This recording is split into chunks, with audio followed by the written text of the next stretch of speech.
اللہ کے نام یاد کرنے پر جنت ملتی ہے۔ رسول اللہ صلی اللہ تعالیٰ علیہ وسلم نے فرمایا، اللہ تعالیٰ کے 99 نام یعنی ایک کم 99 نام جس شخص نے ان کو یاد کر لیا وہ جنت میں داخل ہوگا۔ بخاری شریف حدیث نمبر 6410 عن ابن ابی ہریرہ رضی اللہ تعالیٰ سے مروی ہے۔ زکوٰۃ کی فرضیت کے متعلق رسول اکرم صلی اللہ تعالیٰ علیہ وسلم نے حضرت معاذ بن جبل کو یمن بھیجتے وقت فرمایا، یمن والوں کو بتا دینا اللہ تعالیٰ نے ان پر ان کے مال میں زکوٰۃ فرض کی ہے۔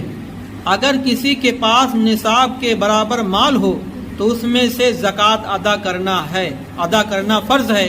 بخاری شریف حدیث نمبر 1496 میں حضرت ابن عباس سے مروی ہے۔ نافرمانوں سے نعمتیں چھین لی جاتی ہے۔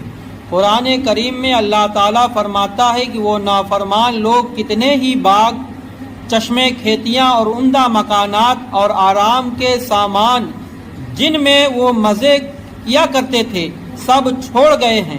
ہم نے اسی طرح کیا، ان سب چیزوں کا وارث ایک دوسری قوم کو بنا دیا، پھر ان لوگوں پر نہ تو آسمان رویا اور نہ ہی زمین اور نہ ہی ان کو مہلت دی گئی۔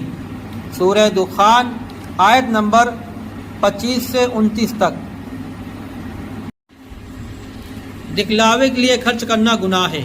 قرآن میں اللہ تعالیٰ فرماتا ہے کہ وہ لوگ بھی اللہ کو ناپسند ہیں جو اپنے مال صرف لوگوں کو دکھلانے کے لیے خرچ کرتے ہیں، اور نہ وہ اللہ پر ایمان رکھتے ہیں اور نہ یوم آخرت پر، قیامت کے دن پر۔